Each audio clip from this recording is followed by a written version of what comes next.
Elmwood and Dwight on your number one talk radio station, Eagle FM, and be part of an in-depth discussion on events you didn't know you needed to hear until you do.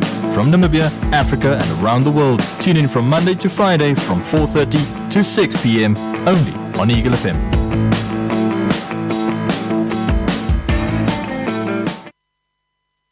And welcome. Happy Heroes Day. Yes, it's 4 p.m. and I'm still going to wish you a Happy Heroes Day, guys, because it's the first time we're seeing each other.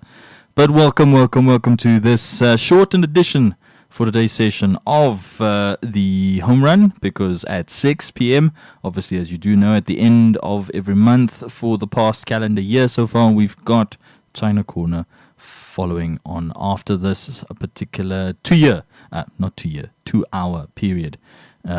Session of the Home Run. But nonetheless, wherever you do find yourselves on this particular Wednesday, which is actually very coincidental if we look at the particular placement of this 26 August, it is pretty peculiar, and it is smack bang in the middle of a week, splitting a public holiday, splitting the week basically into two.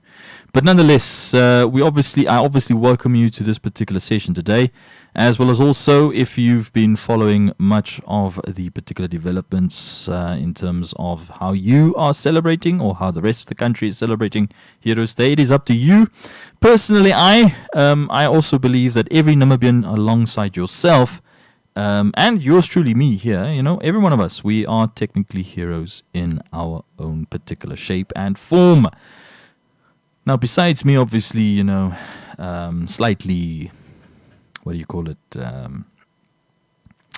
rubbing your ego a little bit, and mine also in the same time, we obviously have a particular discussion lined up for you today, which technically does coincide as well. There's another coincidence, coincide itself as well, with what is currently happening in Ulaanbaatar, Mongolia. If you don't know where Ulaanbaatar is, or where Mongolia is the famous country that almost conquered the whole of the northern hemisphere. That's when a little shepherd by the name of Genghis Khan, or as the Mongolians call him, Chinggis Khan, decided to get on his little pony. The horse literally looks like a miniature horse in your mindset, but it's not a miniature horse. It's slightly bigger than a mule, definitely faster than a pony, your average pony that you can think of, and it's actually a horse. But the discussion that I'm citing is currently still ongoing because it's ending only on Friday. Our Minister of Environment is currently there with what would seem like most of her technical leadership from the Ministry of Environment. I had a look-see in terms of what delegation went with our minister, because that's the lovely thing about these international platforms. You can actually get that documentation and understand who's there.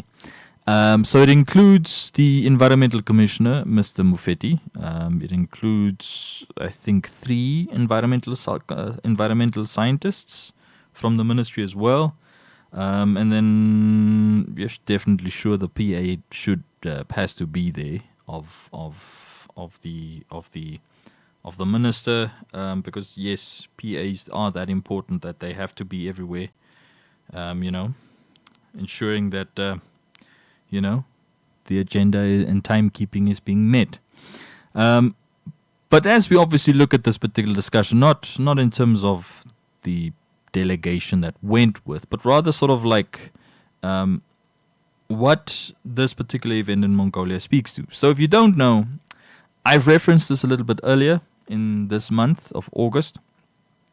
It is 2026 is the year of the Conference of Parties engagements. 2026 will see all 3 Conference of Party engagements. This is the Conference of Parties on Desertification taking place right now in Mongolia, happening.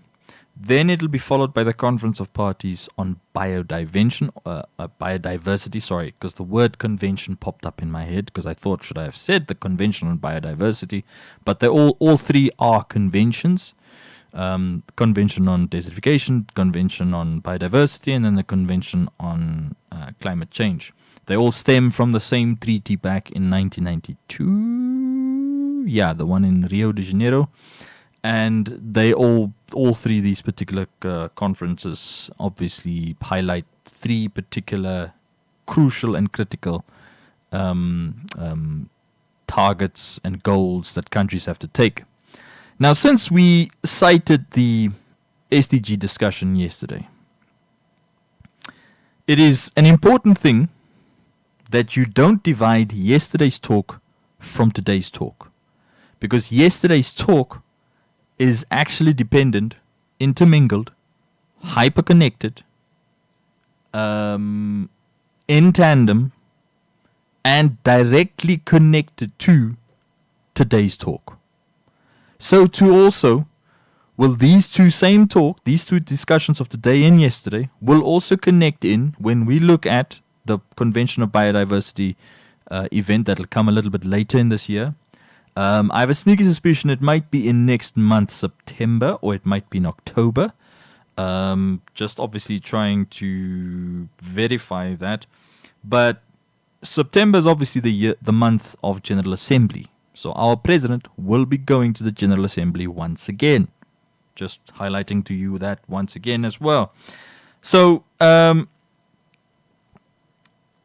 Ulaanbaatar discussion so far has taken one based upon the impact that desertification and land degradation can have, specifically on grasslands, rangelands, and in great number the ecosystems that are dependent upon it. Now, I am very, very careful in using the word ecology, because I discovered through the explanations and the definitions that exist that the word ecology, you have to imply which one of the ecologies that you're talking about.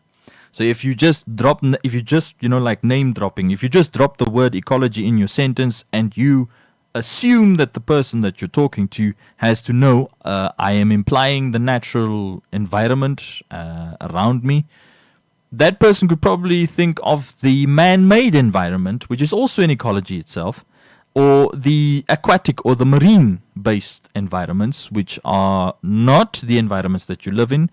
It is partially natural and partially of the natural environment, but it's clearly labeled as separate from the on-land or the land-based environment that you are implying. So I'm a little bit careful about using that word ecology, but I am very comfortable in interchangeably using the words natural environment, natural resources, the environment outside of the man-made environments, as well as also the direct names like rangelands, savannas, forests, rainforests, agricultural land, so on and so forth. And also the other technical labels that have popped up and come through in the presentations we've done here on the home run for the past 2 years and so on. And it all speaks to the same particular endeavor that is currently being discussed. The endeavor has been taking action. Now, 2024 was Saudi Arabia's desertification conference. 2026 is Mongolia. In between, or just before Saudi Arabia, we have to know, dear listeners,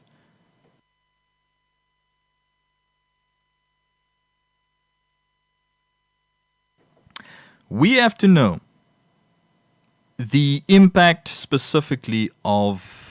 So Armenia will host the Convention on Biodiversity, the UN Biodiversity Conference, which is also known as COP17.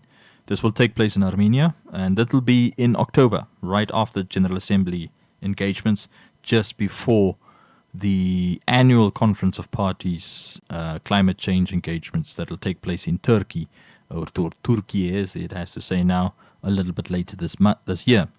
So 2026 is a pretty busy year in terms of global commitments and discussions. Yet, various particular voices were heard on day one of, okay, not day one, at the high level engagement, the high-level opening ceremony that took place on Sunday or Monday at the start of this week, because the engagement has been running since the 17th last week, and I only discovered now that our minister actually only had an opportunity to provide some sort of contribution yesterday already. And this particular engagement, because I'm still waiting for her particular speech to see what is being said there, because the thing that was sent by the guy that I worked with in my previous career, he's now the sort of like the chief PRO of the Ministry of Environment. He still has to supply me with that speech. I still have to see what that speech basically implies. And yeah, we get a particular indication in terms of what she actually contributed and how it basically sounds. Now,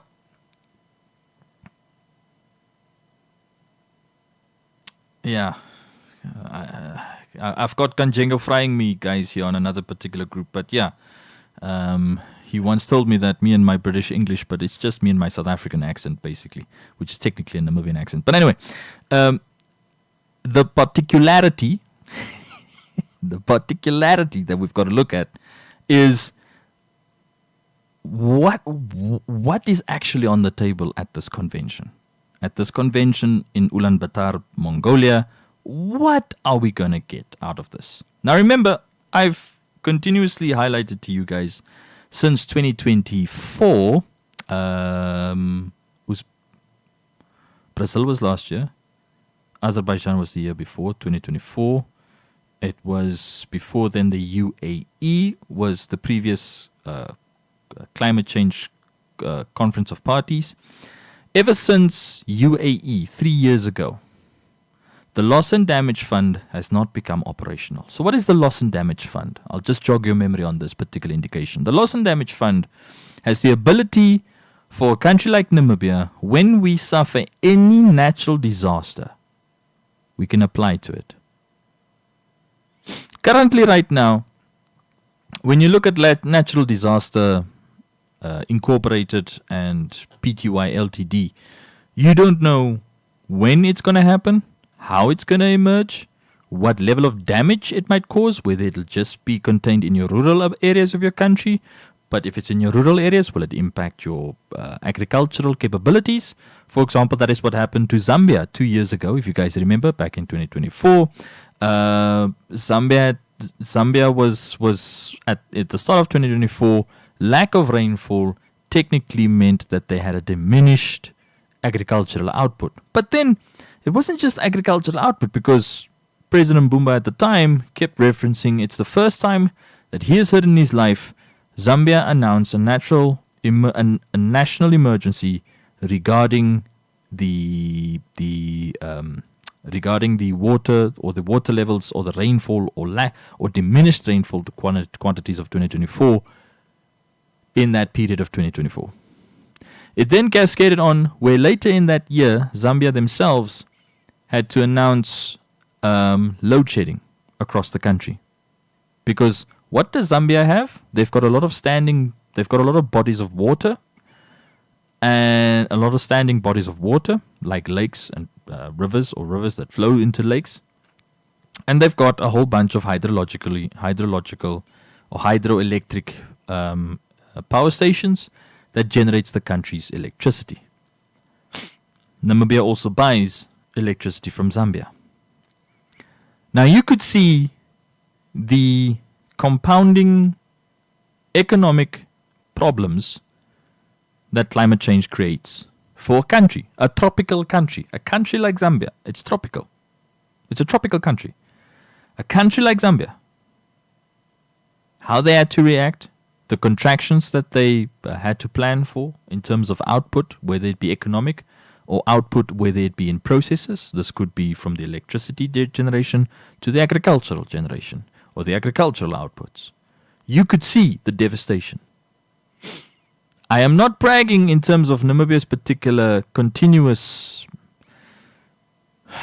what can you call this? You can basically call it our our sword dance. You know, if you don't know what a sword dance is, it's basically our dance with death in some poetic terms, meaning that we are perpetually living in disaster phase. We are perpetually knowing about our precarious existences. We perpetually have to plan for every possible eventuality. Our level of planning in Namibia, and even though we slightly sighed and we had a slight reservation yesterday in yesterday's discussion, but David and I technically were of same agreement. Like all us Namibians are of similar agreement. We know how to plan. Because we don't live in the greenest country on this planet. We're the only country on this planet with 2 deserts in its borders. And guess what? Those deserts contribute to the climate of this country. They do. I will continuously reference Utusep of literally what desertification creates. People just think it's the sand, the sun, and that's it. It's dry. You don't know what comes with that dryness. With that dryness comes the most inhospitable level of heat. Along with that dryness comes the worst oven temperatures that you've never experienced on this planet. You will feel it there at the Koisep River, on the banks of the Koisep River. An ancient river that has communities living right next to it for as long as time had been counted on this planet. People have lived next to it, and people have seen it basically dry up. Now I ask you, when we obviously look at these particular conditions, these things that I'm describing to you, there's the whole Kunene as well. There's the whole Kunene that also has perpetually low rainfall numbers to think about. But Kunene, if you put Kunene, Hardap, Karas, I don't know if I should add Irongo. I really don't know. But if you take Kunene, Hardap, and Karas, and you put them, and I don't know if I should add Ochodonchupa, and you put them literally in the current agenda happening right now in Mongolia, which is they're presenting 3 particular policy solution documents. Let me just reference them for you. The one is wrong message. The one is nature-based solutions. The other one is rangeland and forestry. And the last one is water and land. Back in last week, here on the home run, we cited a water and land discussion, which was that Kavango link dimension. We have spoken before also about potentially nature-based solutions, for example, like community-based resource management, as well as also the Nilaleg initiative being run by the Ministry of Environment, which I would also like to understand. We have this tendency in Namibia as well. I'm not complaining, but it's an observation that slightly is also coincidental, mind you. We have this tendency in this country of having competing initiatives, not regional based, but like literally nationwide, nationally based initiatives competing with each other for the same resource of money and financing and resources. I realized up until last week when we did the Nilaleg discussion, because sometimes you mull about the topics that we present here on the home run, and I realized, but the Nilaleg program, which is about land restoration, improvement of soil fertility, land restoration basically does incorporate you planting saplings, like small trees or bushes and shrubs, which are indigenous plant life, in order to improve the soil structure, improve the soil fertility, ensure that these plants basically invest back into the soils. But you could have done that as well also through an agricultural practice. If you did not know, you can use legumes. Legumes are very good at doing this. Not a potato. A potato is actually a very, very debilitating vegetable. I say debilitating in the sense not that it causes you harm. It's actually very nutritious for you, the human. it causes the soil harm because it takes a lot from the soil, and you continuously have to feed that soil. And feeding that soil too much, you will technically see, whoever the potato farmers are of this planet in Namibia, you will see your costs in terms of continuously feeding and maintaining the soil's fertility levels, so that it's adequate for the plant itself, will be something that you will notice it yourself. Potato farming is a pretty taxing exercise. But legumes are not.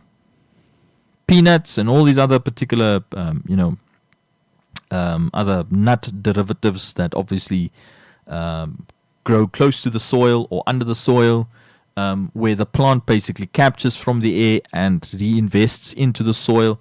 Those particular kinds of agricultural practices, which are crop cultivation mechanisms or activities, they help with soil fertility to one extent. There was one story that I read in terms of one of the guys. He's one of the, I don't like using that word forefathers, but I'll use it for now. It's not Adam Smith, not the guy that wrote the first book, The Wealth of Nations, the first economics book, The Wealth of Nations. There's a guy before him who was a British pastor, an English pastor, a vicar. They don't use the word pastor in England because of the Church of England, which are now basically Catholics now, since, Catholicism now recognizes them. But the Church of England has got something like the foot soldier on the ground known as a vicar.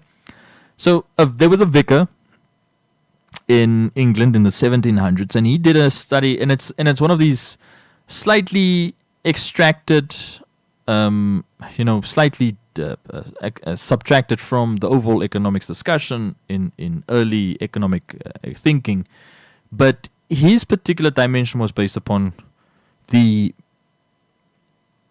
there too many people to feed the world? No, sorry. Is there too many people to feed from the current resources available to humanity? At that stage in the 1700s. Now remember, I'm still in the discussion of land degradation, soil fertility, and nature-based solutions, and water and land dimensions. This guy back in the 1700s, he mulled over the exact possibility of an event, an eventuality. Remember, he's talking about in the 1700s. The 1700s was possibly also when the last actual cold age happened. The last cold age, not cold age, ice age happened. The last known ice age that planet Earth experienced was the ice age that caused the severe famine in Ireland, not the one of the 1800s, the one 30 years just before the potato blight famine of Ireland, the one that was caused by an extended winter in the northern hemisphere.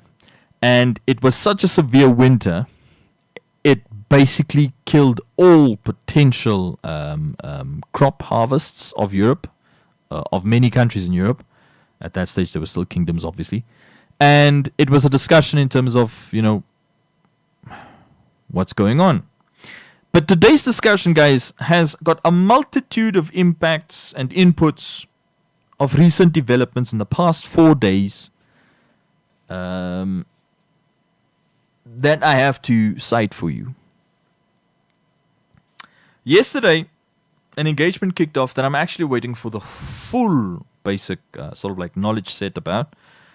Minister Nekundi from Works and Transport attended a particular engagement in Swakopmund about the potential weather outlook for Southern Africa, for SADC.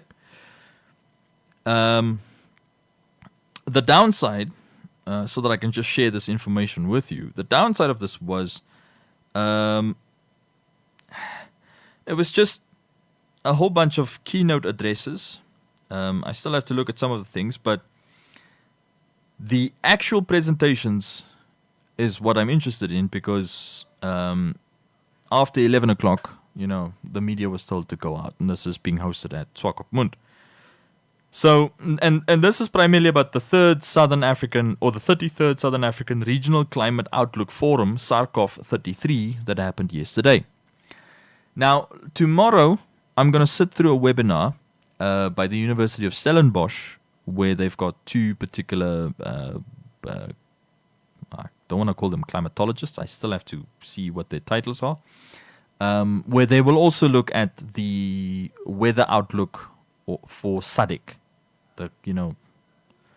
It's like weather forecasting for the region heading into what is the region's proverbial rainy season.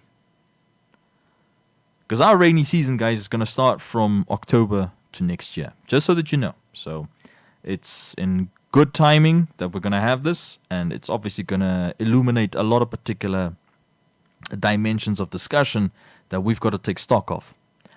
So the Ulaanbaatar conversation, firstly and foremost, what I've been seeing has been a great promotion about Mongolia, which is completely off topic from where we need to be. But there was a tagline that continuously resonated with me during when I was watching the particular high-level opening ceremony that happened a couple of days ago, were a key phrases like, the land is life, given, and this life obviously helps to sustain all particular known systems that you see and interact with on a daily basis. No more truer words than those words spoken by the President of Mongolia, the Under-Secretary General Amina Mohammed from the UN, who was there, and then the former President of Finland, the other lady that also spoke, who was there. No truer words were spoken by all these particular delegates. But we have to ask this particular question in terms of what we know we have to do. What we know we have to do. You see, guys, highlighting a discussion about climate change, about desertification, about biodiversity is a discussion that your whole country has to participate in. Now, it's all good and well, for example, that we acknowledge in Namibia that we've got resources that we can leverage. But the question I keep asking every day, even though I got a slightly, political answer back in 2022 when the first announcements of Namibia's oil came about under former Minister Alwendo, and just after the Ukraine conflict broke out, no country wants to give away a strategic advantage. No country. And I've seen in the Global South, I've been observing in the Global South, we've all latched onto this mentality of strategic thinking. Yes, Namibia's got a national document known as a national policy document, the NDP6. But in that NDP6, it's a strategy. It's a strategy to be competitive. Now imagine to yourself, every other SADC member has a similar strategy. Similar strategy.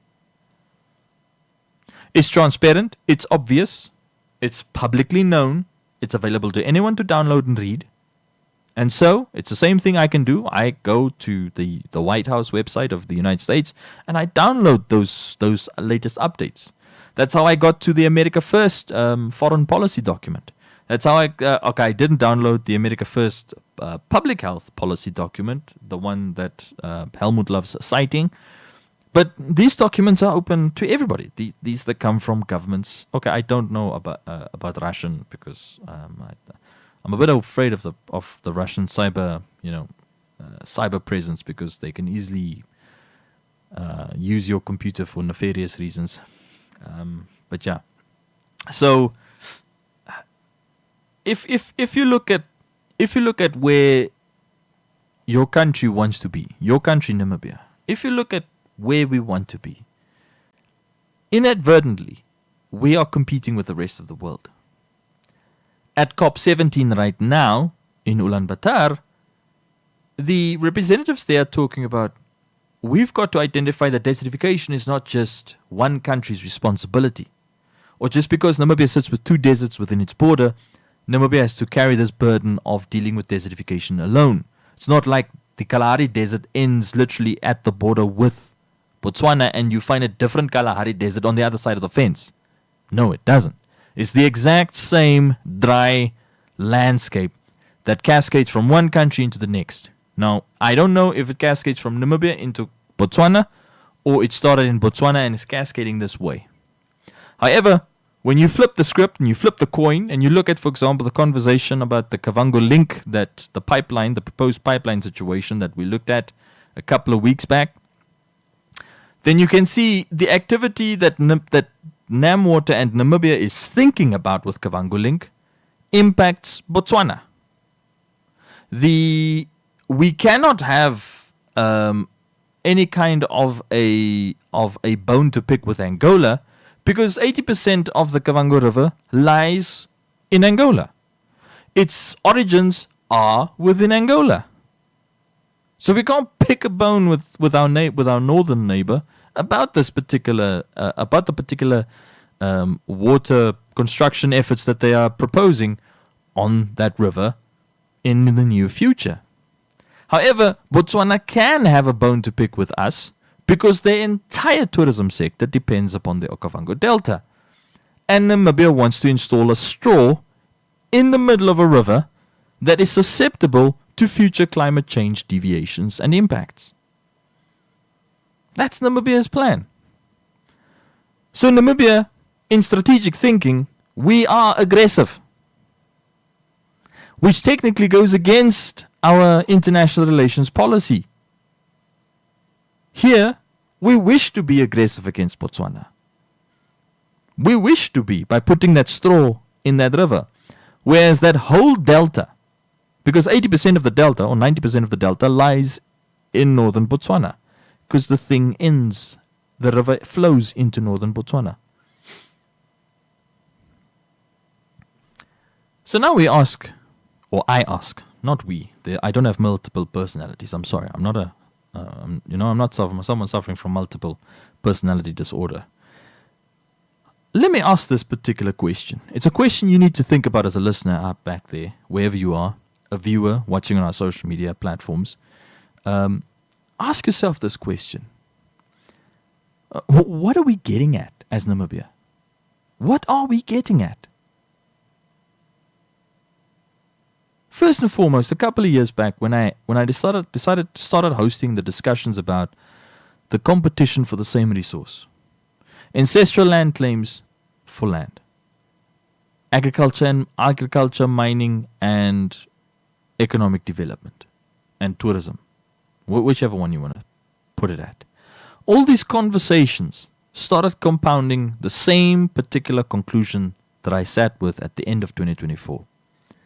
We have no plan.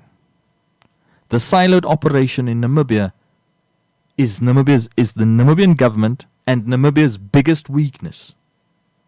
This fragmentation is still happening today because guess what? When I told you guys just about this 33rd Southern Africa Climate Outlook conference that Minister Nekundi is attending there in Swakopmund yesterday, or attended yesterday in Swakopmund, when I told you about this, David asked me a little bit earlier just before I stepped into the studio, Dwight, what is that thing that the minister went to? And I said, listen, the Ministry of Works and Transport has a division or directorate in it that is in charge of the Namibia Meteorological Service. The Meteorological Service, if you guys remember, there was a bunch of guys that we used to interview here on Eagle FM from the Met Office, from the Meteorological Service, Mr. Khobetsi, Odile Khobetsi, and Mr. Nashikaku. For some reason, they just stopped answering our calls. I don't know what happened. Probably a directive was sent. Don't be interviewed by the media anymore. I don't know. But they are the official weather people of Namibia. They are the official, that office is the official Met Office of this country. A key office, an office that has to tell us about the potential for certain particular weather anomalies to be expected. And you know what? That office is silent. Not the two gentlemen, the names that I mentioned, not those two gentlemen. I'm talking about the office itself. You see, for example, like in marketing or in the realm of, let's say, commercial activity, if economic hardships hits your economy as a country, that economic hardship immediately starts cascading downwards into your private sector. And your private sector has to do one of two things. They either shirk, shy away, and die a miserable death in that economy, or they respond and they develop resilient ways to ensure that commercial activity still persists. Because persistent and healthy commercial activity ensures continuous economic activity. So, now we sit here in this broader discussion. And then you're going to ask me, what does that have to do with the weather and the climate, Dwight? It is exactly the same philosophy. You see, you don't know that we sit with a valuable resource, a lovely office known as the Meteorological Service of Namibia, or the Namibia Meteorological Service. They sit here behind Windhoek High School. You know that side road that you have to drive up past the hostel facilities of Windhoek High School? They are there, somewhere there behind there. There's a church there somewhere. They sit back there. A strategic office that provides strategic information sets, or that gathers them, because I don't know where they share it off to. I have not seen any particular office, whether it be Ministry of Environment, Ministry of Agriculture, or Ministry of Works and Transport, have a public notice board of this information. This office is technically, they should technically be the most important office behind the office of the president. They should technically be in the office of the prime minister. That's how strategic this division should be. This division is probably the division I would have advocated for to be moved into the office of the president. Not a commissioner of petroleum. No. That office of weather forecasters, of weather magicians and witch doctors, so die ouens wat daar sit. Sorry for calling you guys witch doctors on Heroes Day. Like I said, all of us technically have an aspect of heroism in us. But I believe you guys should be the modern day heroes of Namibia, because you guys are the guys that we will all be dependent upon for the next 30 years in terms of how we navigate this complex discussion of climate change. This complex discussion of climate change. Now here's a spanner to throw into the works. So currently, or silently should I rather say, Namibia developed let me find that document. Namibia developed through the NSA the National Spatial Plan, which helps with this desertification discussion,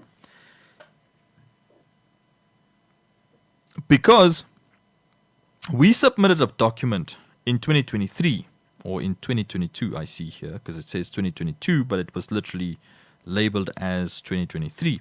We submitted a document known as, okay, let me download it, known as Namibia's National Report for the Convention on Combating Desertification, the UNCCD. In this document, its cover says 2 March 2023, but it was literally submitted in 2022.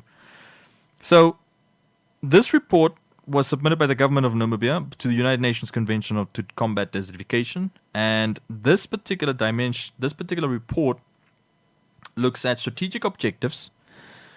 And before we get into the conversation of strategic objectives and the other particular contained assets within this report, we quickly take a short ad break and we come back right after this. It's a ShopRite's birthday. ShopRite's birthdays in the Major League. With major low prices. Get 4 kg Real Good IQF chicken mixed portions, only 194 Namibian dollars 99. 2 liter Right Brand sunflower seed oil for 69 Namibian dollars 99. And 3 kg Pasta Grande macaroni or elbows pasta, just 69 Namibian dollars 99 each. Valid until 6 September 2026. Get major savings with ShopRite's Major League birthday. Plus, pick a box for a chance to win your share of over $500,000 Namibian dollars and weekly gift cards with ShopRite. Buy any 3 participating products. WhatsApp the code on your till slip and pick a box to see if you're a winner. Only at ShopRite. You heard it right there, guys, through that ad, you know. You have the opportunity of winning your share of $500,000 of goodies. But nonetheless, obviously getting back from the short ad break, getting back into where we left off just here before the ad break on the home run.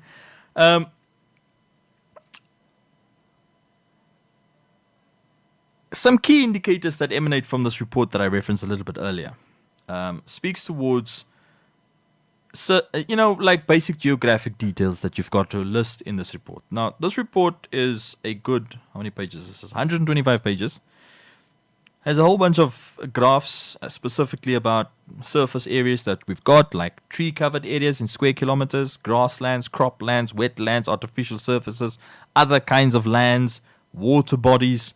And then basically you've got to look at that which has no data. For example, like certain particular kinds of spaces that doesn't have data. But here's the funny thing. All these data sets from 2003 end at 2019. So Namibia has not submitted an updated document or report like this report to the UNCCD. Another thing has also been a specific comment that's on page 7 of this document, of this national report of Namibia. Now, why I reference page 7 specifically is because in this detailed classification of the surface areas of this country, whether it be water-based, aquatic, or whether it be dry land, or whether it be the dry land is covered in forests, or it has got rangelands, is that it helps to guide the country in terms of understanding whether or not we need an extra piece of legislation to help with data collection about this resource. Remember, land is a resource. Land is a resource. It's the particular philosophic position that you ask from. Now, I've been given a lovely particular lecture one day by a fellow sibling regarding philosophy and science. You see, philosophy was the precursor, is the parent of science, because philosophy helped to give rise to scientific interrogation. You see, with philosophy, you can always ask the question of, what is the possibility of this? But in between, when you ask that question of what is the possibility of this event, right? There was someone that went and thought up and developed statistical analysis, specifically with a school of thought within statistical analysis about probabilities, the various kinds of probability theorems that also exist within it, and how do you ask certain questions and answer it with certain particular statistical calculations. Now, if you want a basic summation of a total population of something, you know what to do. If you want to find the average, which is the mean, you want to find the middle spot between a bunch of values, which is, I think, the mode, or is that the median? And then the other one is the other one about, finding sort of like the most occurring value within that collection of values. Not that any of those particular things have, because in many cases people just go for the average classification or the average reoccurring value or the average spread across a specific range of values. But no one goes for the middle position, and no one tries to understand or cares about the collect, how many values are there within this particular cluster of values. But in statistics and in philosophy, there is a question that pops up, which is a question on both sides. What is the possibility of something? What is the possibility Namibia can become drier than what Namibia currently is? What is the possibility that Namibia can experience further diminished rainfall than what it currently is experiencing? What is the possibility that Namibia can potentially suffer a very bad natural disaster? What is the possibility that Namibia can have rapid rural to urban migration created and forced by natural disasters?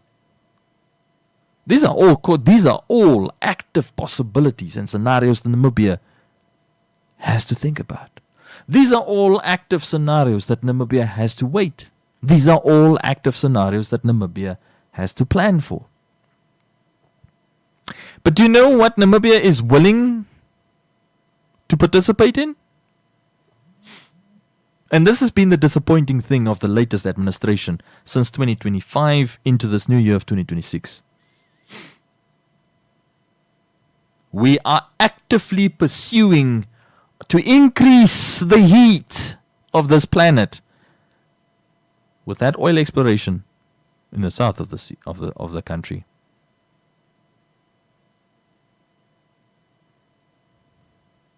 We are actively seeking to participate in this. So we are actively seeking to become the bad guy in the equation. Yes, if you're an oil producing country, okay, let me first get the first caller's contribution through. Eagle FM, okay, missed call. You can still call through at 083-288-401. Let's have a listen. That, just apologies to that caller who tried to get through. But let me position the hypothesis to you once again. There's a multitude of hypotheses that are popping up in this discussion. Let me position this latest one. So we are willing to commit suicide as a country by becoming a bad guy in the global discussion of resource extraction. You see, pursuing nuclear science for civilian good, for the greater good of Namibia and potentially Southern African humanity, that is something I am putting a rubber stamp on. That is something. Because Namibia clearly knows we don't want to be stepping on no one's toes by trying to develop nuclear bombs. No. And after reading a little bit more extensively and understanding what nuclear science actually entails, that is not just about nuclear bomb development, it's technically about, for the greater good. Improving medical facilities in your country, having the ability to do this. Meaning you'll have the ability to get, what's that scan? CT scan? But it's supposed to be known as the nuclear something nuclear CT scan. Is it that scan or is it the other scan? That they dropped the word intentionally, the word nuclear. But your body is, when you stand in front of that scan, your body is blasted with radiation. And it's specifically radiation so that they can see soft tissue, not your bone skeleton. That's a different scanning machine. That's one that looks for, bone fractures and stuff. So, it's for the greater good. It is for the greater good. But believe you me, oil and gas, I have never seen, unless you are living in the UAE or in the GCC countries, the Arabian Gulf countries, I have never seen oil for the greater good. I have not seen it. I have not seen it, guys. Maybe in Alaska, but that's on a limited scale. Not even in Australia. I have not seen. oil and gas for the greater good of society. I have not seen it. I have not seen it. Not even in Russia. I have not seen oil and gas for the greater good of society. Do you know why I say this? Because there's evidence that Namibia has not done this before. Because we've not seen diamonds for the greater good of Namibia. We have not seen it. And yet, and this is the sad thing. This is the truly sad part. In year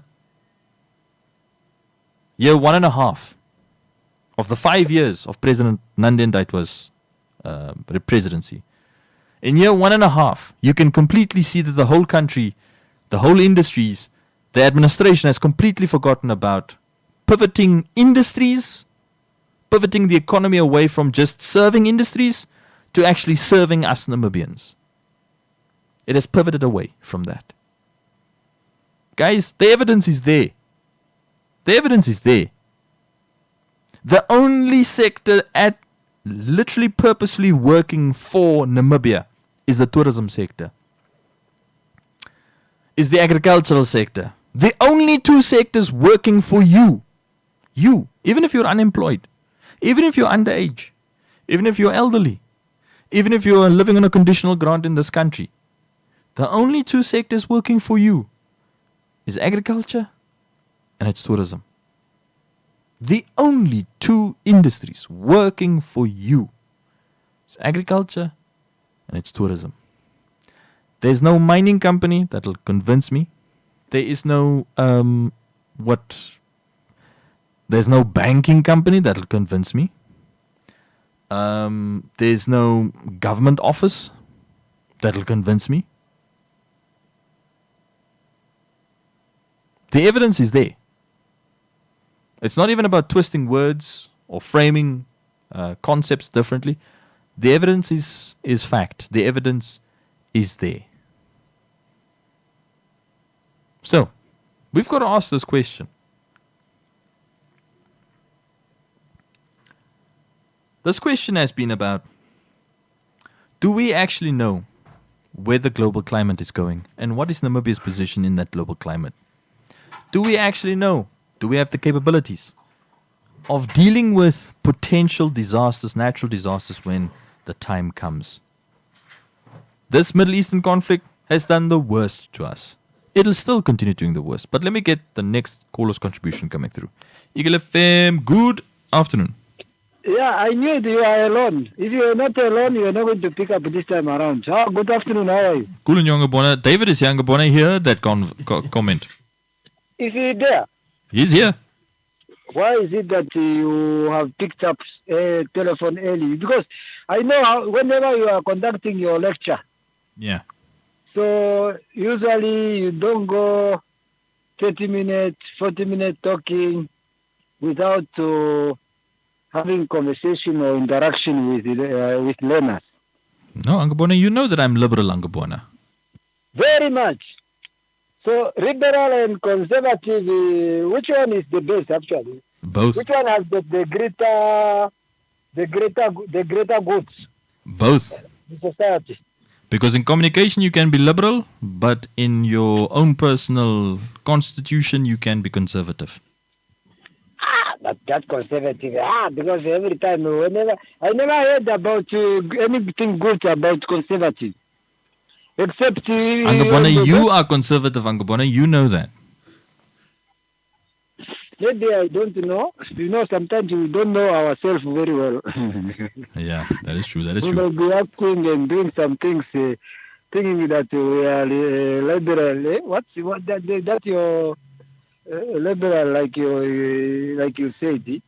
I thought I'm so democratic, and but I saw people, even my children, sometimes, Daddy, why you become so dictatorship? And what I say? Angabona. There are times when you really take decision that is not welcome by many other people. Yeah, yeah. So otherwise, how are you? Okay, in your side, Angabona. When I was listening to the speech of the president, Yeah. His Excellency President Nandi Ndaitwah, yesterday, he was actually more concerned with, he was actually saying that the sport is, sport is actually, apparently sport is second to agriculture in terms of job creation, in terms of business opportunities, Mm. in terms of, all those kind of things, especially the social ill that we want to address. Mm. We are saying that sport is second to agriculture. Mm. And you are saying maybe agriculture there, we can also integrate it, incorporate it with tourism. Maybe tourism, we can incorporate it. Angabona, With, tourism is agriculture. massive, Angabona. It's massive, eh? It's because tourism incorporates these transport. It incorporates it has hospitality basically in it, but then it also has aspects of sport in it. It has aspects of education in it. Tourism is a more dynamic beast than what agriculture is, because we know agriculture is based off a resource, but tourism is based off multiple resources. It can be water, it can be land, it can be air, it can be urban, it can be rural. So it's technically a multidimensional beast or animal, if you can use another term. But when we look at sport, Angabona, I don't see that impact. I truly, if the president used those statistics, I'll go and hunt for them today to try and find those statistics of actual employment that has made remarkable changes within the Namibian landscape. But if she made that statement yesterday, I don't know where she got. I don't know where she got that statistics. Yesterday, and then when she was opening apparently sports complex, I don't know that complex. The one in the north. The one in the north, somewhere in Angwena there. Yeah. And she was really hammering that yes, sport is equal or equivalent to agriculture. And then I was now thinking, because I know tourism, because remember she's also the one who was, I first heard the issue of village tourism from her. Yeah. When she was then a minister of tourism. Yeah. And when you look at now this tourism, the benefits are actually massive. Mm.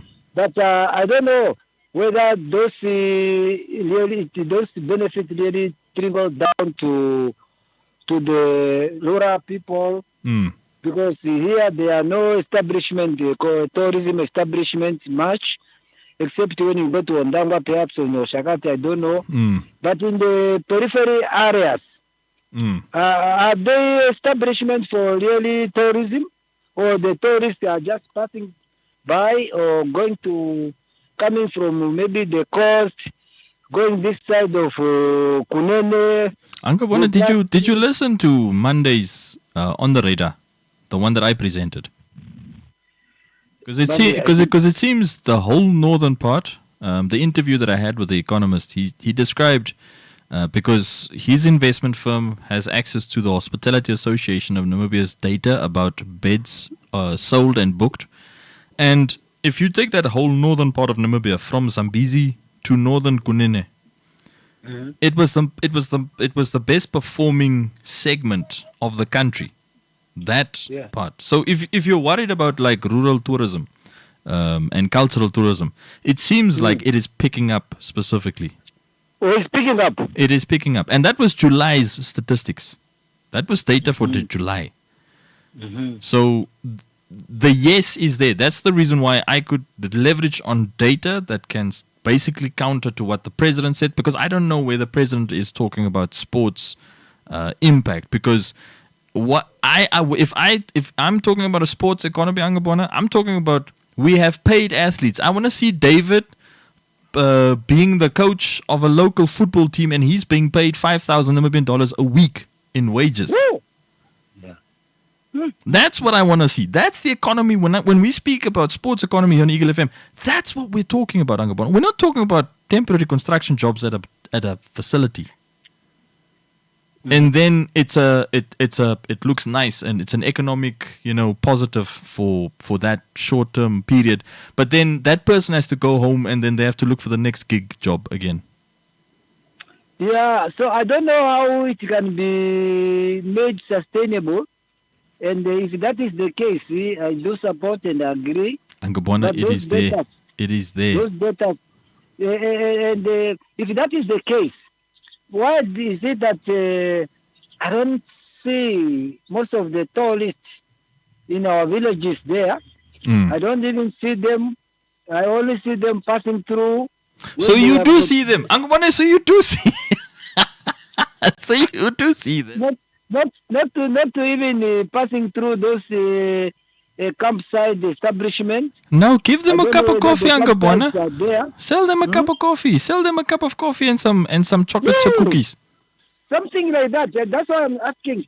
Are there some kind of establishment in the Yeah. rural area? Yeah. I was at one last year. You know it. I was at one last year. They on the other side of Ondangwa. Mhm. What is the name? Ungula? Okay. Yeah, I was. Yeah, that's the place's name, Ungula. Okay, if that is the issue, Yeah, there's a that lodge there it close means by. that the sport, tourism, Yeah. agriculture, all those three sectors can be incorporated, and then we see how we can perhaps promote them. Yeah. Because I'm still wanting, even when I visited Ongodiva Trade Fair, Yeah. I wanted to eat some of these traditional cooked foods. Yeah. I didn't see them. They told me that no, go and see Omavanda that side. When I went to the other space, Yeah. it's only meat, it's only chicken, the usual one that we eat. I couldn't see Evanda, I couldn't see Omtete, apart from the Omtete that is transformed into juice, into teas, and many other few things. Yeah. But just to eat Evanda and Osifima and Omtete, I haven't seen it. Yeah. I haven't seen it. Looking around, until my children just decided, Daddy, can't we just sit here and then eat the meat that we usually eat Yeah. and the chicken that is fried here? So I had to succumb to that Yeah. because I could not see the traditional food. The ones that are there in the same, they have got their own hall, Mm. but you see the ones that are not cooked. Mm. I wanted to eat. I wanted my children to eat those ones. The one that they may not know how to cook, prepare. I wanted, but they are not there. Yeah. So anyway, let's promote those three sectors, those economic sectors, if they can really boost our employment, our economy. I think it's good enough. Yep. So now, maybe like you mentioned about the restoration that might be needed there. Mm. So in the we were talking about is data correction or what's it? Yeah, basically data collection, but sort of like just because the thing is, Angabona, as the world is moving ahead with every space, Namibia cannot be behind in having old or delayed information or data sets continuously, because that is our biggest curse, our biggest burden. We collect the data too slow. We generate the data too slow.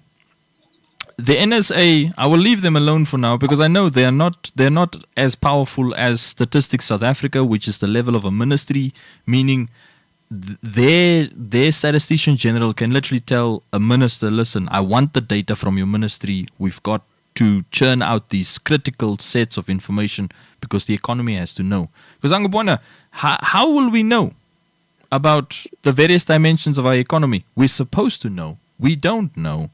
And if you have the fragmentation that David asked me a little bit about, the meteorological service that sits under Ministry of Works and Transport, but you have environment and agriculture right there, how?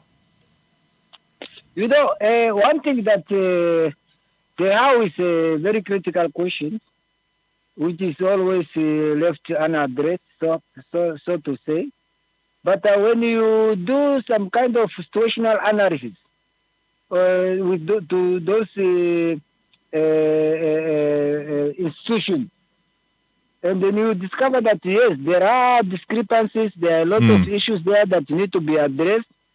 So that situational analysis can also give you a picture as to how we can further or we can take opportunity into those sectors. I remember when you talk about those, let's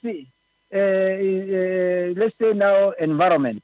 Yeah. Maybe you are looking at climate change, for example, and you find out that, yes, it's true, but the information that you get, you say, yes, so women are there, men are there, but they will just tell you that, no, we don't discriminate.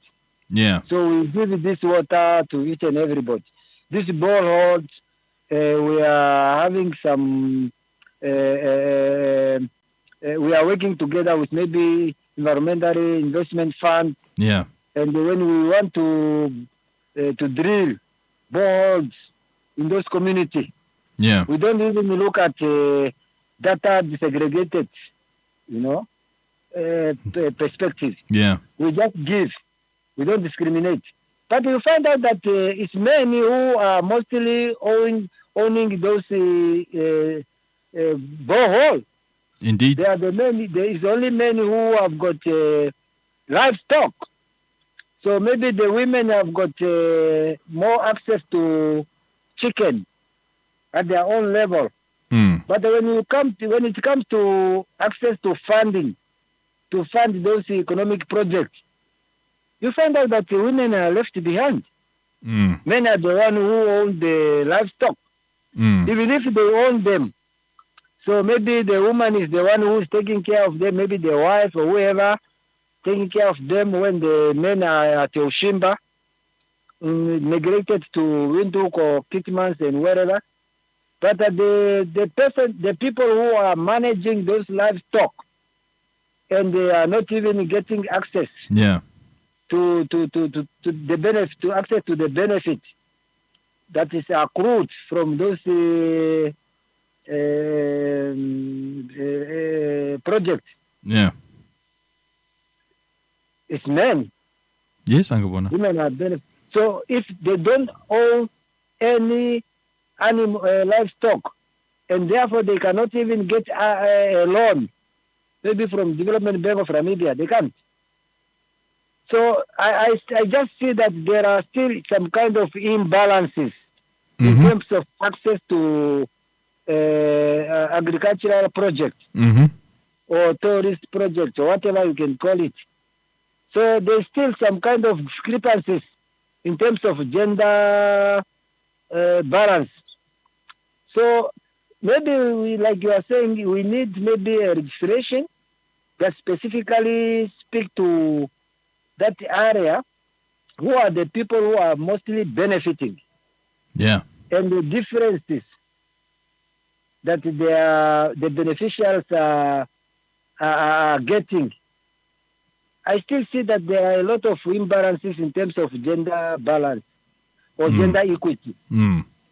So let me listen. I just wanted to hear whether you are here there alone or you are the people who are more conservative than I. Angabona. Okay, see you a little bit later, Angabona. Yeah.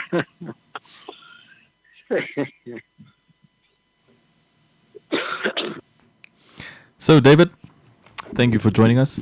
Yeah, it's cool. Are you also now starting with one-liners like Angabona? Yeah. So how are things going? No, it's perplexing. It's not confusing. Yeah. It's just perplexing because it creates its own confusion.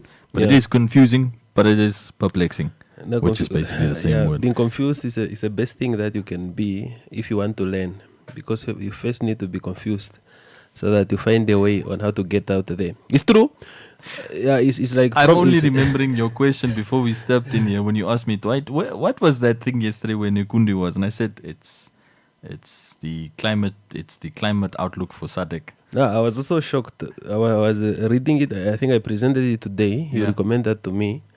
Then when I look at it to say, what is transport doing Works in transport. in the climate-related affairs? which is a bit funny. Which is a bit funny because No, it's unusual. Yeah, because It's unusual because it's not in line. But maybe there is a reason behind that. And Yeah. it was even a keynote address. Do we have climate infrastructure? Maybe I don't really know. yeah, But was that the content? that was the content. But the content is the one after those speeches. That's the actual content I want. But before we continue, we could quickly take a short break.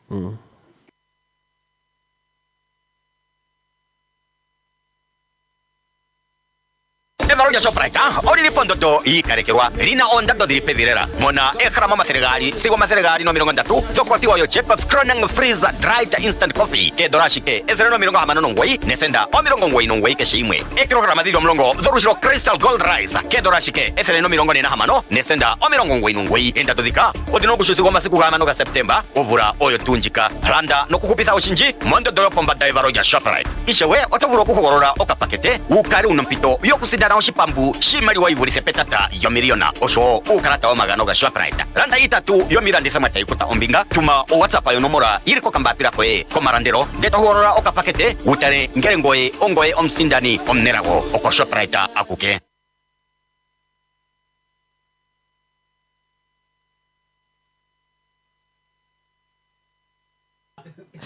We come back, guys. We come back. David is just being funny here off air. But yeah, David. So yeah, that where you still left off with your train of thought. Yeah, no, just which is not necessarily the main conversation, but it was just to me. I wanted to understand what was the reason behind that transportation in climate-related affairs, or everything is climate, Yeah. and also the fact that it's a keynote speaker. Yeah. I don't have a problem with the content of the speech that was given. When I look at it, is that from the arrangement of things and the little knowledge I have about protocols, I think something maybe should have been explained better. Yeah. And on the intention, unless there's something that really we do not know. And if it's so, if that is really something that we did not look at, Or then or the case maybe. then it's a problem with institutional coherence and also collaboration of institutions, because we must always find each other. Yeah. And where we are now, when you have discussion, especially discussion of climate, which cut across ministries, you really start realizing that although experts are in the same field, they are not talking to each other. The Ministry of Agriculture is here doing its own project. Then you also see environment here on its own project. Then you also start to want to say where do we build that, because those are not even sister, they are identical twins. Yeah. Agriculture and Environment. environment, they are identical twins, and they must function almost together, if not at the same time. But Let's still put to- mines in there. Industries, mines, and energy. Because they also depend on the same resource, which is land. So they also have to be there. yeah, they have to be there. They have to be there. But it's where we are going. What necessary is where we are going. What is driving us, and what is the outlook looking like, especially what we are getting from those global summits, global, engagement, and also to see, are we just presenting faces there, or we really have what we want to get into? Maybe just to look into that too. Should I share with you what was summarized from the minister's speech? Because I'm still waiting on the minister's speech from I don't want to use the proverbial like Bheki Cele used for the first time that Czech mafia guy was arrested back in the 2000s. Yeah. When Bheki Cele, when he was the chief of police in South Africa, where he said, "No, it's my friend." It's my friend. Now, I don't want to say that phrase, Yeah. but the unfortunate thing is I know that I've worked with the chief PRO of Yeah. Ministry of Environment. Yeah. So, what was said by Minister Indileni Daniel in Mongolia at COP17? Yeah. The minister said Namibia is strengthening preparedness through early warning systems, contingency planning, sustainable land management, water security measures, and ecosystem restoration. Now, water security measures, remember, was that Kavango Link discussion, Yeah. the straw being put in the Kavango River, Yeah. which is going to create problems, definitely. Ecosystem restoration, we know Namibia is doing this There's the Nila leg. There's community-based resource management, and then there's the other sort of like initiatives taking place across the country. And then there's early warning systems, for example, like natural disasters. Yeah. Now, before you walked in, David, I asked the question specifically to the listeners, but it's once again a philosophic position. We are participating in oil discovery and gas discovery, which is blamed for the climate crisis. Yeah. Yet we are willing to lose our good guy status, ne, Yeah. for a strategic economic advantage. Yeah. It's to you, the listener. I'm just giving you the evidence. Yeah. Just measure this up, David. If we know that the activity we're engaging in is the prime reason for where the world is going and its climate being unpredictable, the question that any sane, logical person will ask is, then why are we doing this? No, it's a good question, and I think I asked that question before. You asked it yesterday. I think also on Monday. Yeah, but look at the reality on the ground is that the most of the global players they contradict each other. Yeah. Especially where their interests are bumping into each other. Yeah. You find in one country even the champions of climate change. When you look at their contribution to greenhouse gases around the globe, they might be in the top 20. Yeah. But when you look at what is interesting is that when you look at Africa and its contribution, you realize that no matter how many coals we are burning, you are contributing almost nothing to the global. I mean, even if you identify Nigeria and South Africa, Nigeria and South Africa would be, if you average it out against the other 50 countries, it'll be small. No, they are not even contributing 5% to the greenhouse gases. You realize that it's technically not a problem when you are looking at it, and it depends. Somebody, and it's a discussion that is very critical to say. African leaders realize to say, after Europe built, after USA built, some of these things were built at the back of slavery. Some of these resource extraction, of resource extraction, of some colonialism. Some of these things were built due to burning coals in mines and until they exploit, until they don't have a blue sky. Yeah. Do you know that Africa is the only continent which has continuous blue skies? Continuous blue sky. Some people are even shocked when they are seeing a blue sky. Yep. Some people are coming here to have a blue sky, and that's a sign of life. The aspect of oil and green sector, it has been debated. And when you listen properly, especially to climate activists in Namibia, some of them, they try to pull away from the conversation. But the real question is that who do you want to be and who are you praising? And if we have two strategic sectors, we don't need to think who is going to be offended.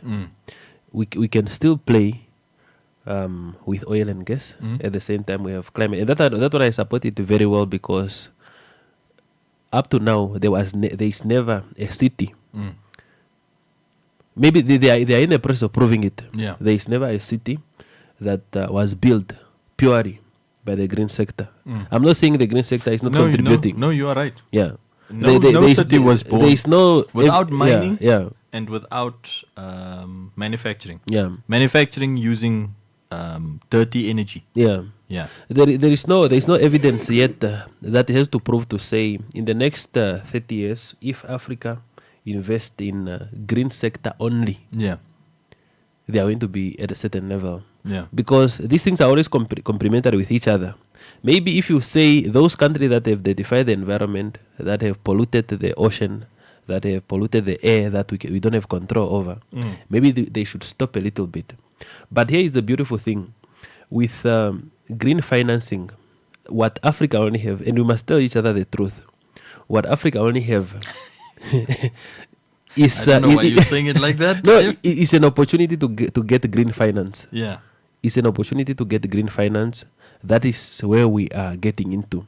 Yeah. Because other countries have realized that that could be the only way that they will survive. Because you know, when you look at those countries, they have suffered a lot due to greenhouse impact into the environment. But now when you are looking at it, you realize to say the only thing that Africa has is access to green finance, Yeah. which is you see not only green hydrogen that you see in Namibia, but there are a lot of projects that are looking at access to green finance. If Africa plays its card very well, they'll be able to get it from the world when it comes to green. But you can't go green 100% just like that. Yeah. I still believe that if those things can complement each other, then we find a way. Then I'll still believe that what have been said by the Minister of Minerals, Gwenem Hatashe, is still working. To So say, yeah, they've got a Minister of Mining, Yeah. a Minister of Energy, Yeah. and a Minister of Minerals. no. Or is I think, Mantashe Minerals and Mining? Yeah, Matashe is petroleum and mining. Yeah. And he says coal is our critical mineral. It's our critical mineral until we come to the point that these two energy, they can complement each other, or we have more of this green sector.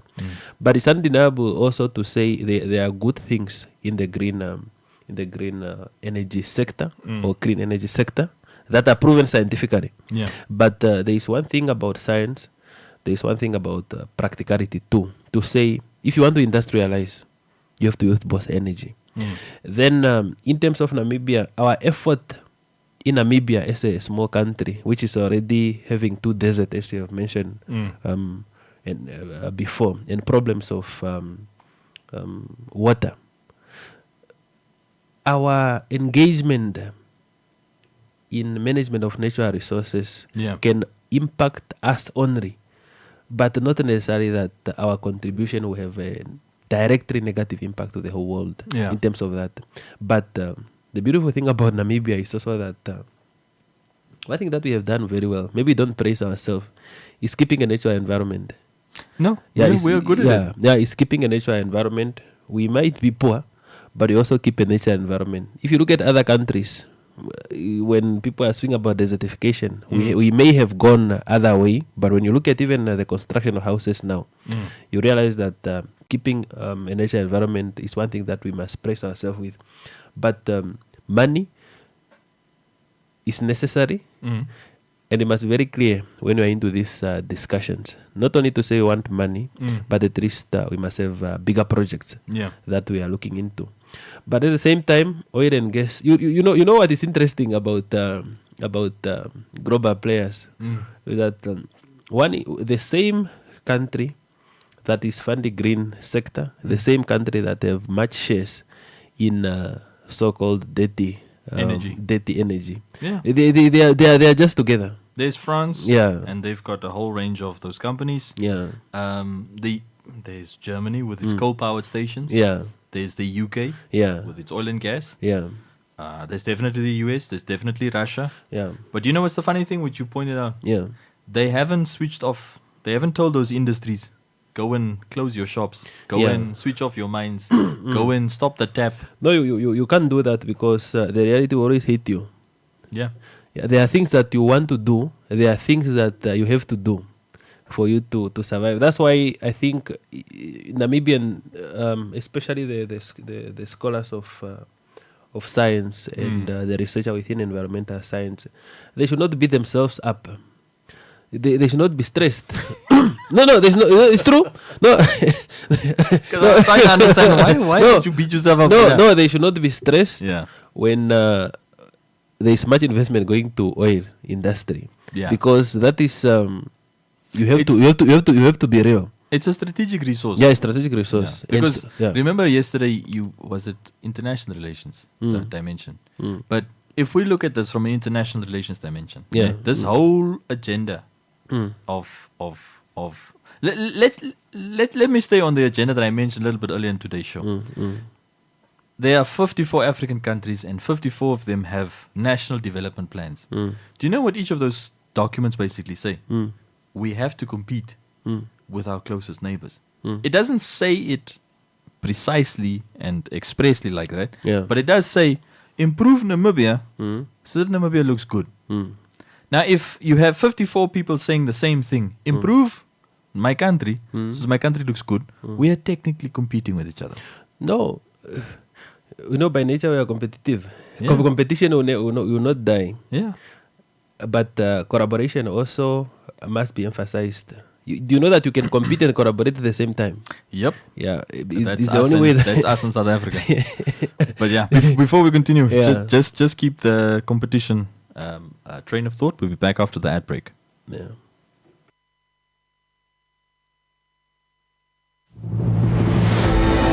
When it comes to managing your investments, should you rely on one expert or a team of specialists?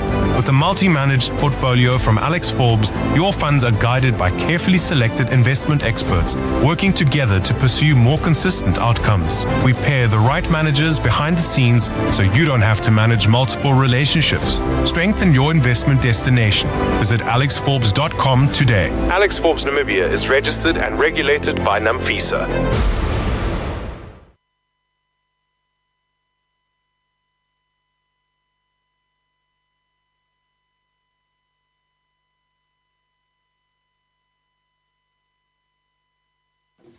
So we come back from the quick break right there. We've got 30 minutes left. Remember, today is a shortened version of the home run. We're only here up until 6. David, you were still on a train of thought before the ad break? Yeah, we were still on the discussion of Competition. Yeah. and also where we have to get into. Yeah. But in terms of aspect of climate, one thing I have to also to indicate very clearly is that it's not our business as the first place, but it's also our job. We are part of the world. The world is going green. We must respect that. But before the world went green, and everybody must be very clear, we should always be able to bring all these things closer to each other, so that we can get what we want to get into. And the hard reality is that you can have a climate-related conference in Namibia, just for example. Then everybody who went to that climate is wearing a suit that was made from a certain factory that was transported using diesel, or maybe it was flied using oil, gas, and all these things. The same person is also using a car that is using petrol and many other things. The only thing which is green maybe is the tire that is wearing there. Or maybe it's made from petroleum tires. Made from petroleum. Yeah, the only thing that is green maybe it's just the color of it. Yeah. But just to indicate that, not to say it's not a good thing to go green, but it's to say we need to move strategically. Otherwise, the world will confuse us more if they are already also not doing what they want Africa to do. If you look at 2024, what was it, COP29 or what was it, 2024? Yeah. But I know it was Conference of Party on Climate Change, where The one in Azerbaijan. yes, Yeah. Because last year was Brazil. 30. yeah, Azerbaijan, where that time Pahamba Shifeta was still a minister. Yeah. Yeah. Apart from also looking at the aspect of Namibia being faced with the worst drought that ever happened in the past 60 years. That was 2024 now. One of the things that he indicated is that African countries must be given their money that they were promised. No, it's the loss and damage fund. Yeah. It's the loss and damage fund. They must be given their money. One thing I have to indicate is that the finance part. David, Yes, you actually stepped into a lovely part of No, a the chapter of our discussion. But No, the finance part, as I indicated, is the only thing that that Africa has so much, because most of the impact that we have is because of science prove that it's because of what is being done. Not necessarily in our continent, but by other people who contributed much to that destruction of the world. I mean, if you, for example, look at India and China together, right next to each other, they are neighbors.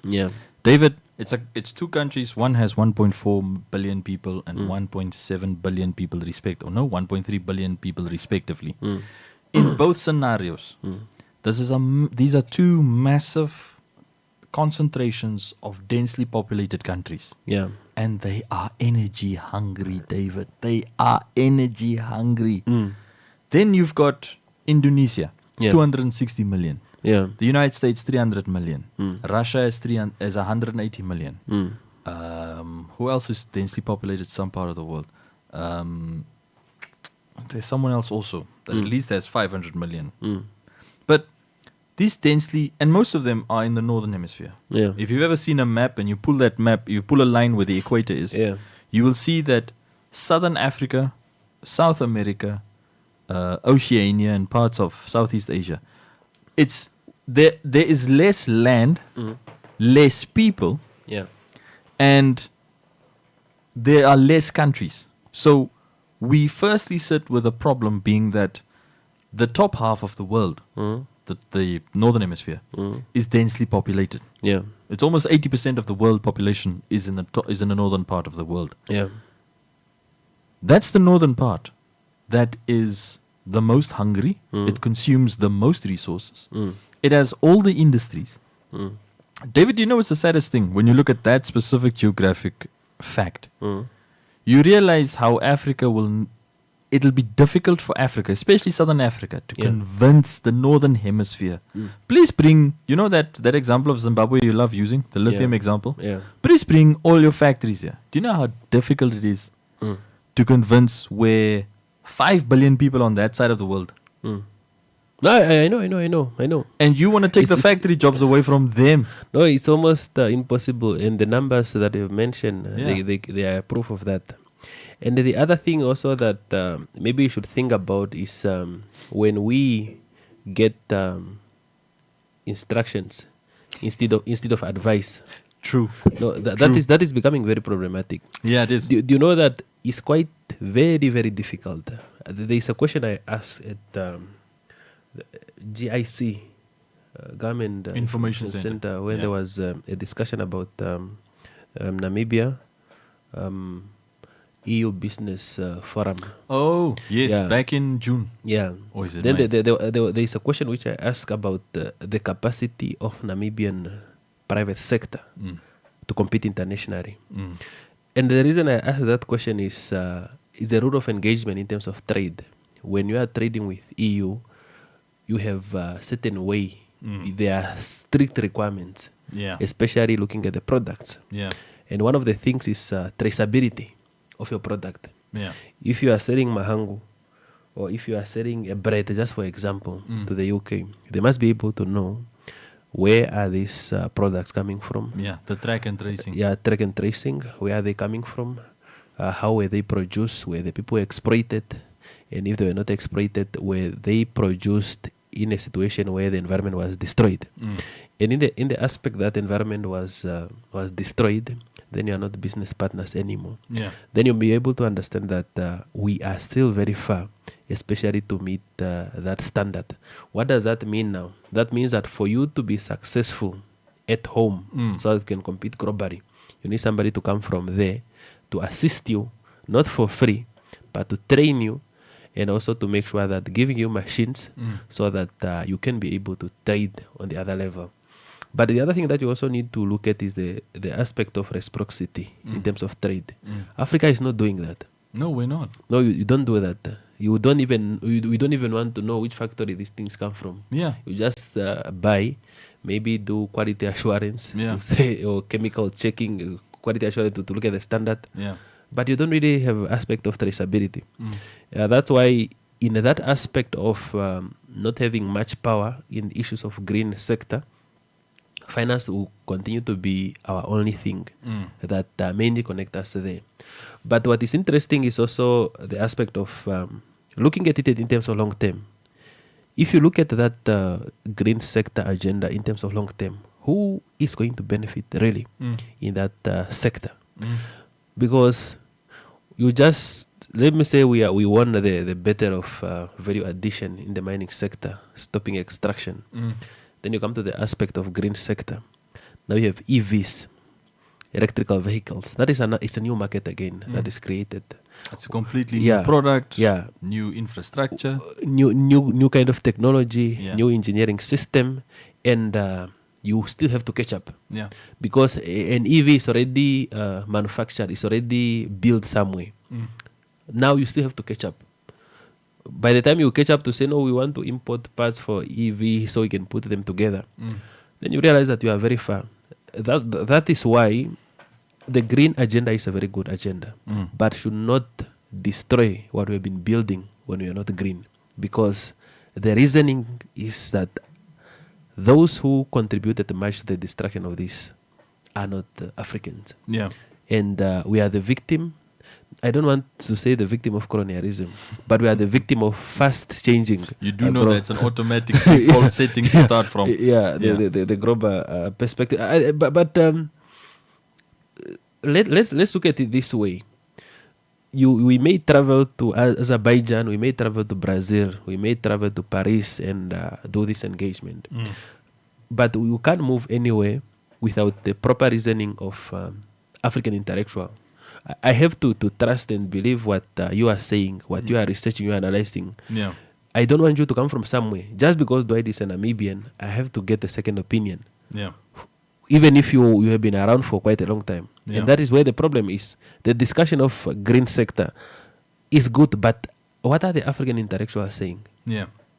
What are the African intellectuals saying? Because if we don't listen from people that do not have money, it's becoming problematic. No, Yeah. it's a major thing, Dave, and it's a good Yeah. point you're highlighting the money dimension. Yeah. The biggest concern that has always been, for example, since I started now paying more attention to this climate discussion since 2019, Yeah. I realized one basic aspect.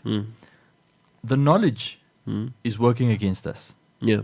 You see, David, we are sitting in Namibia and we have so many traditional and rural communities with traditional knowledge and rural knowledge that we can actually learn. We can develop a whole library and a knowledge hub about how to deal with, for example, in the event of natural disasters, in the event of how to produce housing that doesn't cost 1 million Namibian dollars, that also doesn't wash away, but technically allows for some sort of a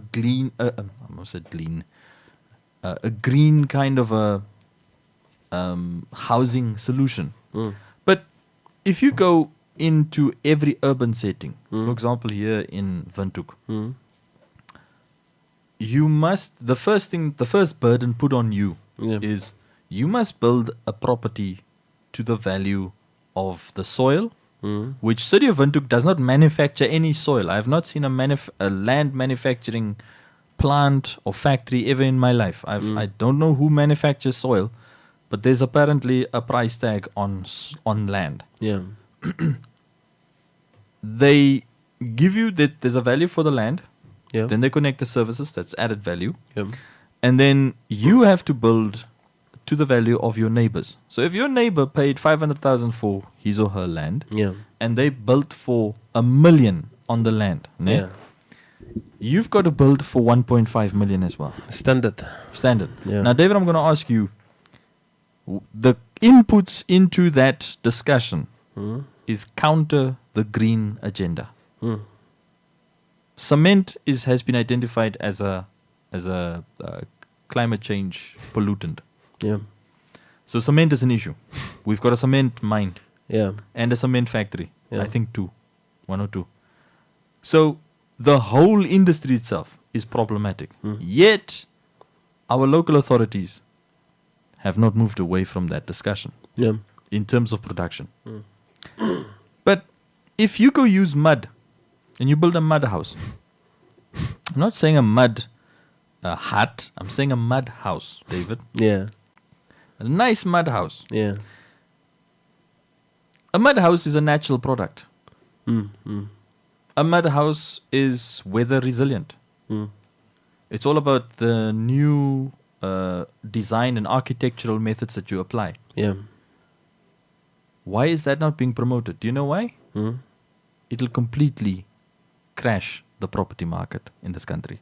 No, the whole thing is it has legs and arms in business. Yeah, and The- tentacles. yeah, and whiskers. Yeah, in business, the whole thing there is always money in it. You know, and you cannot understand it without understanding the full picture of how global economic system is working. You realize to say green banks, green funds, green institutions, and also integration of these policies too at the international affairs, and also looking at countries. And my only strong concern, especially what you have said about the knowledge at home, Yeah. maybe to say indigenous knowledge, there has always been natural ways on surviving. There's always been natural ways of surviving. There is nobody who can teach Africans on natural resource, organic products, for example, or using nature to do anything. That is African. And looking at the history of industrialization and how things have come about, you realize to say most of these things were introduced to us. But the only thing that I can say is the aspect of knowledge, and also understanding that you can also define where you want to get into, because most of the things that we are following, if we look at them, are these really things that we wanted? If you just look at most of the things that we are doing, Yeah. we did not look at ourselves and say, what can we say about this? Yeah. And there was one question I've asked to say, just to give an example of international laws, to say if we take all these international laws, conventions, and treaties, then you ask yourself one question to say, what is the contribution of Africa? What is the contribution of Namibia to this?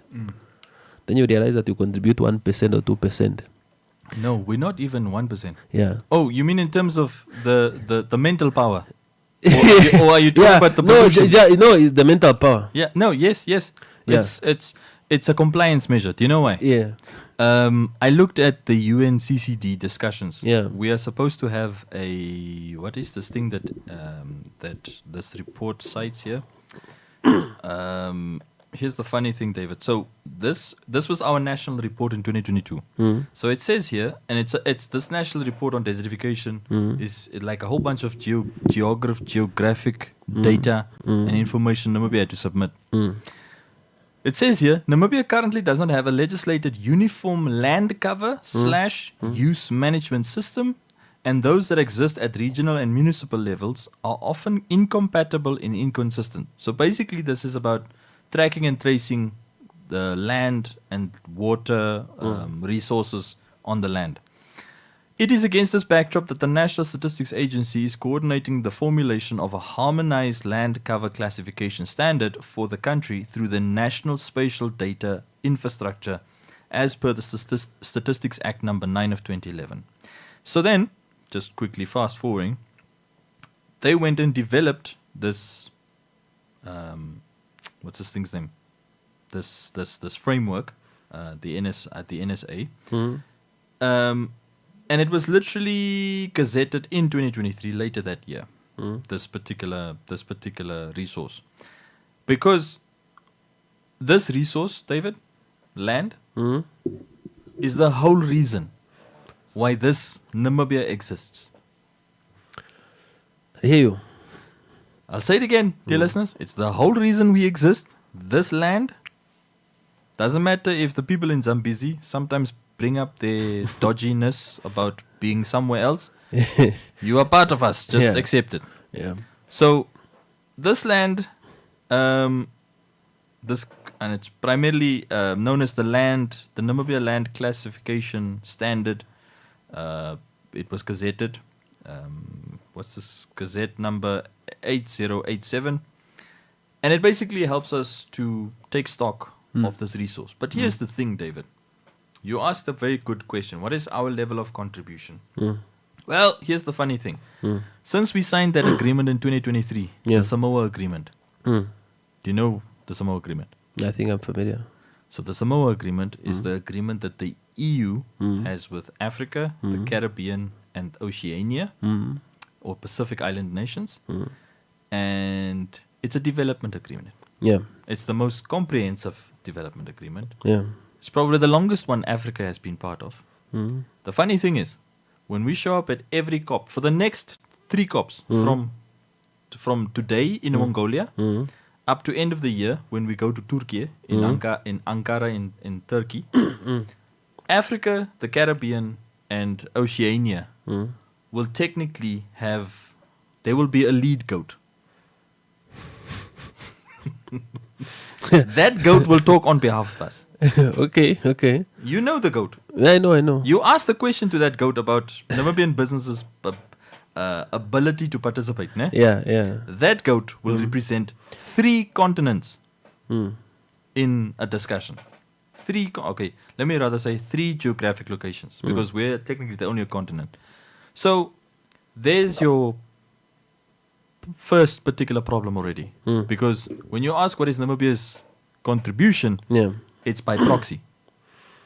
And it's 54 nations being represented by a 27 nation club. And also common agreements at home, because the driver of a green economy, the driver of the green sector is might have advantage for Africans, or they are advantage for Africans, but it's not us who are driving that project. But one thing that we need to know is that let us not accept everything, but let us contribute too. Let us not only say we want Africans to be given money, because Africa, we are good at getting that money. We have to pressure everybody. So if somebody has money, and there's a new part, ne? That thing that I went to from the Green Hydrogen Program. yeah. What's that thing's name? The Climate Fund Initiative. David, when I went and looked up at the CFI, it's a massive organization. It's probably bigger than the World Bank. Yeah, no. There's a lot of money. There's a lot of money Yeah. into it. You know, my concern is always here to say, what do we want? Africa, we want development. We just want people to eat, and we don't know this thing. in most cases, when you go, we don't know these things. Look, ne. Maslow's hierarchy still applies to us Africans. Look, ne. Yeah. You come from here, you go to Azerbaijan, you go to Brazil, you go to Mongolia, wherever you go. Yeah. Then you discuss critical matters of importance. You speak about the green energy, you speak about the sector. But you ask yourself a question to say, what is the problem at home? The problem at home is food. Yeah. First. The problem at home is housing. Is housing. The problem at home Is transport. is born free to be happy about the future. Huh? Not people who are born after independence. No. No. I'm just giving an example because it's young people. Why are you talking about you? No, guys, I even Look at David. David, you're throwing in here the Gen Z. Nah. No. Okay. That can be debated, but just to say youth opportunities. Okay, yes. Then you ask yourself a question to say, when I enter into this discussion, is it speaking really to me? Yeah. Because if you enter in any discussion, in any agreement that you get into, then you look at your needs. When you look at your five needs, Yeah. am I able to achieve my needs Yeah. through this agreement? Then that if you are not able to do that, then you are already having a problem. Yeah. Because you lose out, and maybe, I don't know, maybe it's explained to say when you are out, if you are out of Namibia, whether you went with sport, you are Namibian ambassador. Yep. Do you understand? And your job is to do what? Your job is to represent us. To represent us and expand our foreign policy. Yeah. And people look at foreign policy as this thing which is so being a deep. Foreign policy is just extension of your domestic policy. Yeah, your number plate on your car is also foreign policy. Yeah, the problem at home extended to international level. Yeah. To say, what are you bringing at home? Yeah. What But- are you bringing back yeah. from that place? But if you just there and you see some people are saying, no, the world is doing this green what, which is good. But what is Namibia? What is in for Namibia? Then if you forget this, then we'll be picking our bags and wearing our suits. And getting I our think getting our passports. Then we get to COP48. Where is Namibia? Yeah, we still have 2 deserts. Yeah. Did you apply desertification anti-desertification strategies? No, we did not. Yeah. But yeah, before we continue, David, Yeah. let's quickly take a live read. This Velvicha University for the 2027 applications that are now open for the Faculty of Health Sciences for the following programs: Certificate for Enrolled Nurse, Midwife or Accoucheur, Level 6, Certificate in Pharmacy, Level 5, Diploma in Environmental Health Sciences, Level 6, Bachelor of Social Work Honours, Bachelor of Nursing and Midwifery Science Honours, Postgraduate Diploma in Community Health Nursing, Level 8, Postgraduate Diploma in Occupational Health and Safety, Level 8, Postgraduate Diploma in Mental Health Nursing, Level 8, Master of Public Health and the Master of Occupational Health and Safety. For more information, please call 081 403 6406. Velvicha University, where everyone is an achiever. Okay, just let me quickly get the scholars' contribution coming through. Eagle FM, good afternoon. Hey, Dwight, Angabona, why did you change your style of management? which style of management, Angabona? Is it because King David came there? Yeah, he came here, Almost Angabona. at- Yes, he came here. He was contributing. Yeah, he has contributed for more than 1 hour. Yes, Angabona is part of the discussion. Yeah, I understand. I'm not disputing that. Angabona has an issue with you, David, just so you know. No. I am just having an issue of people who are trying to monopolize the system. What is the story? No, the story you know it already, Mos. The people who are trying to monopolize, I hope you know from the concept, the terms of monopoly. Yeah. But Angabona, we only have 5 minutes and then we have to end. You I have to share. 5 minutes because of David, King David. He's Those part are of the he's part kings of the who- show, Angabona. He's not part. Just look at the Bible. The King David. Yes, sir. Yeah, Angabona. Don't- Angabona, share your share. Don't disappoint me. This is a serious disappointment. Angabona, just share. Oh my God. You know, I was listening from the time when he was talking about, yes, the environment, agriculture, what, they are twin. Yeah. How are they twin? Where are they not working together? Where are they failing us? Yeah, they are King basically David together. must Yeah. Maybe King David must answer. You know, let me tell you my David, story. answer your part. Well, what is the question again? Why did you say that agriculture and environment are twins, not together? They are twins. He was talking about they are twins. They are twins. We don't know. They are not working together. What is the problem? They are twins. That's all what Well, we because they have complementary roles, and it's not me who's saying they are not working together. Those are the statistics and the data which are given to say. And it's the evidence on the ground, we Angabona. still have fragmentation now in terms of our statistics. institutions. Who is going to interpret the Yeah. statistics to us, to make it meaningful to us? They are statistics. The information, they are there. Dwight has given us already about the statistics, about tourism, about agriculture. We even incorporated the element of climate change. Yeah. Yes. Now they are complementary. That one we know. Yeah. Even the law says you can work together, stakeholders engagement is there. Nobody doesn't know that. But the concern is that since you came in, you know, we already integrated, we are already in a conversation with Dwight. And that's the education that we want. I don't know if you stand in the court of law, the competent court of law, we just speak, and Judge Waitelo will just be listening to you. Why did you mention Judge Oetele? Angabona, why did you pick him? It's so frustrating, man. I cannot be wasting my time here. Dwight is helping us to come in to not just to discourage that kind of banning and depositing kind of education system. Now it's the young ones who are coming, who are still trying to how do you say invent the wheel or what? So King David, good afternoon. How are you? Or evening? I don't know. I'm well.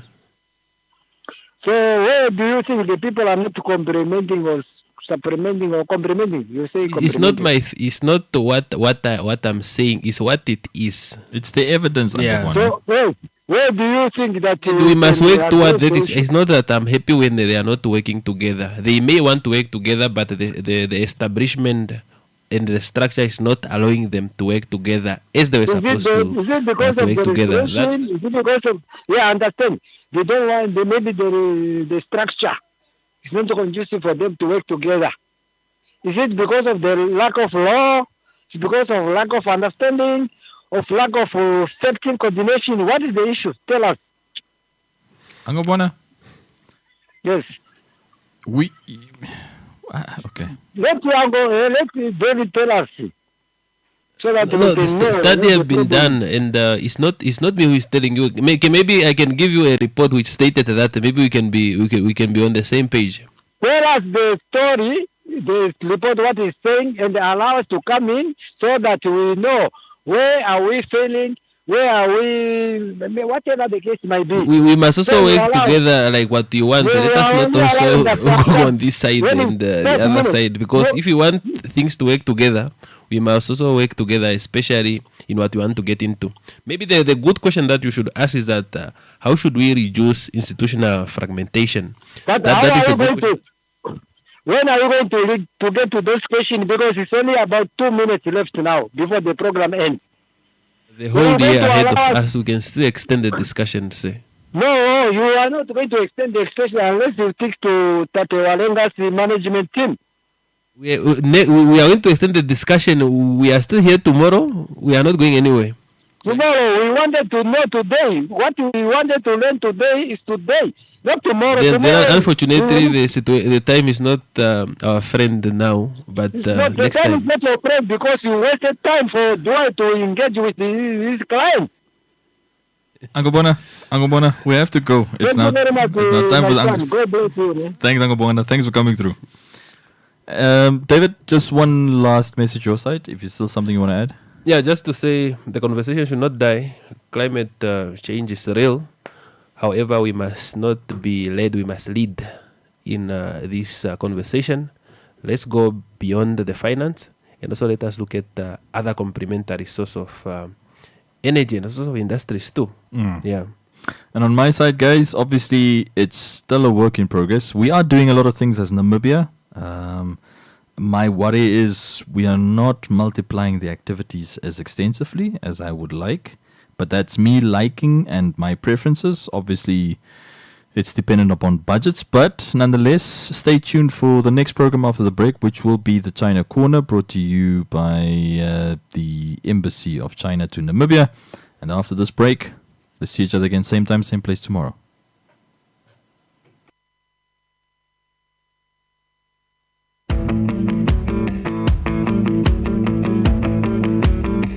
You are now listening to The Home Run with Helmut and Dwight, weekdays from 4:30 to 6, only on Eagle FM. Download the app or tune in to a frequency near you.